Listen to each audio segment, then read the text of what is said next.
No Conversa de Fogo de Conselho, número 7, onde vamos conversar a respeito de sinalizações e também de como os antigos faziam para se comunicar entre lugares onde eles não tinham acesso um ao outro.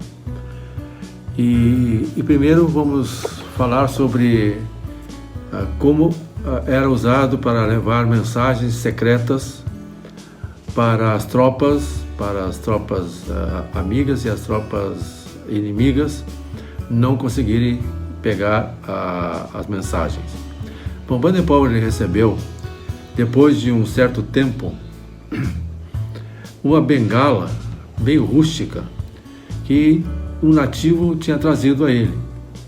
Essa bengala, então, logo que ele viu que era um nativo que estava trazendo uma bengala e que foi um homem branco que entregou aquele nativo para chegar até ele, lá em Mafeking, onde houve aquela famosa guerra, ele então tratou a tentar descobrir dentro da bengala onde havia então algum material guardado, e ele descobriu então que havia um orifício tampado com cera, e ali tinha uma bolinha, e naquela bolinha ali ele foi abrindo ela, e havia então as mensagens que diziam quantos inimigos tinham, quais eram os armamentos que eles tinham, quer dizer, dava informações importantes para o agrupamento de Baden-Powell naquela guerra que estava iniciando. E dessa forma, então, muitas coisas aconteciam para que eles pudessem levar essas mensagens uns aos outros. E uma das coisas que os nativos faziam faziam umas bolinhas assim que imitavam pedras mais ou menos, e eles carregavam junto a eles para atravessando as forças inimigas, e as forças inimigas às vezes não reconheciam, porque eles eram muito parecidos com as forças inimigas que estavam ali, mas quando eles desconfiavam que estavam chegando perto deles, ele jogava então em um determinado lugar ali as bolinhas, então ficava confundindo-se com as pedras do local. Depois então que eram revistados, viam que eles não tinham nada, eles ficavam por 1 ou 2 dias no local até os inimigos aparecerem no horizonte. Então eles pegavam as bolinhas de novo e levavam até o destino. Bom, assim era feito, né? Então os antigos usavam muito de sinalizações. Sinalização por fogo. É feito então uma grande fogueira, e nessa fogueira então eles conseguiam um pano bem grande, uma espécie de cobertor, e abafavam a fumaça que estava queimando com muitas folhas secas e também galhos não secos para poder formar fumaça. Eles davam umas balvoradas de fumaça para cima para poder sinalizar às pessoas que estavam longe o que queria dizer. Então, uma das coisas que era muito usado, então, era 3 baforadas e mais 3 baforadas por 3 vezes, demonstrando que estavam em perigo. Essa era uma forma que fazia. Então, quando era noite, eles faziam o inverso. Eles faziam uma parede de cobertor na frente da fogueira, faziam uma fogueira bem forte, uma fogueira bem acesa, e tampavam então ela como se fosse uma parede com cobertor. Então aí eles abaixavam e contavam até 2, depois tampavam de novo, contavam até 8, baixavam para poder parecer ser sinal de código Morse. E eles faziam seus próprios códigos, tantas baforadas, ou seja, quantas iluminadas que dava com fogo aparecendo, era contado quantas vezes e os intervalos, e assim eles sabiam até secretamente o que queria dizer cada sinal daquele fogo lá. Os nativos também usavam tambores que às vezes batiam em troncos ocos, ou tambores que eram feitos mesmo. E que os tambores, então, conforme o som, o tipo de batida que dava, eles estavam mandando mensagens para os seus amigos que estavam na floresta. Havia também um tambor meio circular assim, que eles penduravam, batiam nelas e eles faziam um determinado som também. Então essa era uma das comunicações que havia na selva antiga, né? Bom, dois tipos de códigos são muito famosos entre os escoteiros nos dias de hoje e muito usado no passado. Por exemplo, o código Morse. E o código Morse, então, foi inventado através de pontos e barras. Podiam ser sons e poderiam ser luz e imagem também. Então, conforme elas são descritas, né, a gente sabe então o que quer dizer. Antes de começar a existir o telefone com voz, o que se mais usava era o telégrafo, em que eles usavam o código Morse como maneira de mandar os sinais através dos fios, com batidinhas que eram transmitidas, e as pessoas lá do outro lado então ouviam os pontos e as barras. Então ponto era uma batidinha rápida e barra era uma batidinha mais longa. E quando era feito por luz, uma lanterna ou qualquer outro tipo de material que produz luz, então era feito curto e longa luz, uma luz curta e uma luz longa. Então o código Morse.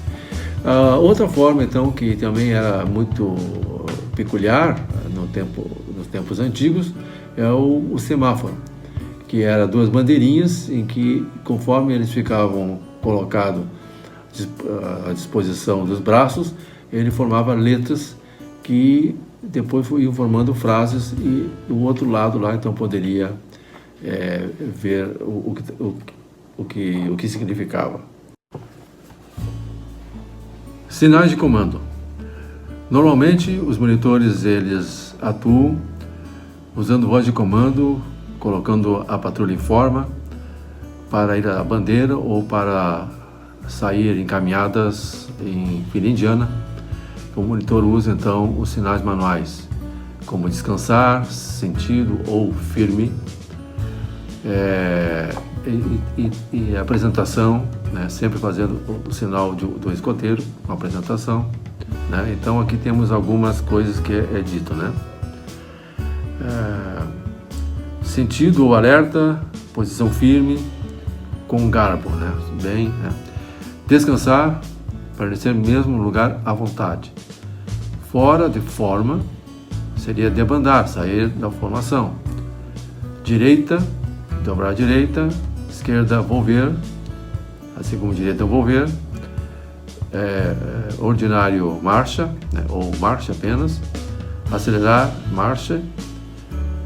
Essa parte marcha que diz atrás, hoje tem muitas pessoas que não gostam muito de dizer isso, né? Quando você diz, por exemplo, fora de forma, marche. Então algumas pessoas começam a achar, não se deve dizer marche, porque marche é uma palavra usada pelos militares, então não se deve imitar os militares. Ora, meus amigos, a gente carregou junto com o escotismo muitas coisas que advinham dos militares. E por que ficar com esse preconceito com respeito a uma palavra marche, né? Ou a palavra adestramento, que é muito usado pelos militares? Ora, não tem nenhum sentido ficar querendo modificar algo que nunca teve problema dentro do movimento escoteiro. Então faz parte do escotismo tradicional não ficar cortando as coisas que vieram dos militares. Com respeito ao apito, né, tem alguns comandos de apito que diz o seguinte: um apito longo significa silêncio, alerta, atenção, né? Vários apitos longos e vagarosos significa sair, vão para longe, adiante, afastem-se, espalhem-se. Uma sucessão de apitos curtos e agudos significa reunir, aproximar-se, juntar-se, entrar em forma. Uma sucessão de apitos curtos e longos alternadamente significa alarme, perigo, cuidado, estejam prontos, guarnecer postos de vigilância. 3 apitos curtos seguidos por um longo do chefe é um chamado para os monitores. Isto é, monitores, venham aqui. Né? Bom, essa é uma convenção que está no livro Escotismo para Rapazes, mas normalmente a gente vê nas tropas de escoteiros ou agrupamentos 3 apitos como reunião geral, 2 apitos chamando os monitores, 4 apitos quando é para a bandeira, ou para se chegar até a bandeira com a sua patrulha, ou fazer a saudação à bandeira quando já foi pré-designado alguém para fazer o hasteamento ou o arreamento. Geralmente é no arreamento que se faz dessa forma. Os chefes podem elaborar várias atividades usando os sinais. Todos esses sinais que eu falei para vocês, fogo, som, comandos por voz e também apitos, mais o código Morse, semáforo, pode fazer parte do adestramento do escoteiro para a parte de observação e sinalização, para mostrar para os rapazes que mesmo você estando de maneira rústica, numa selva, em qualquer lugar, ou impedido de se comunicar com uma pessoa que está ao outro lado do rio, porque a nossa voz não chega até eles, a gente pode usar outros meios, e meios fáceis, que os antigos sempre usaram antes que a comunicação se desenvolvesse como é no dia de hoje. Porque nós sabemos que no dia de hoje nós temos a comunicação através de rádio, temos a comunicação através de celulares, e com isso a gente pode se comunicar mais rapidamente com todas as pessoas. Mas é muito bom o escoteiro aprender como fazer as coisas no momento de emergência. Então, os chefes podem elaborar vários tipos de jogos para praticar as maneiras com que era feito no tempo passado. Agora, o código Morse eu acho que ainda pode ser sempre ser visto e as pessoas aprenderem pelo menos os sinais mais interessantes, como o SOS, por exemplo, ponto, ponto, barra, barra, ponto, ponto, e assim, intercalando elas, as pessoas vão saber que é um pedido de socorro. Então, é assim, nós vamos terminando então o 7º fogo de conselho número 7 do capítulo 2. Sempre pronto e sempre alerta.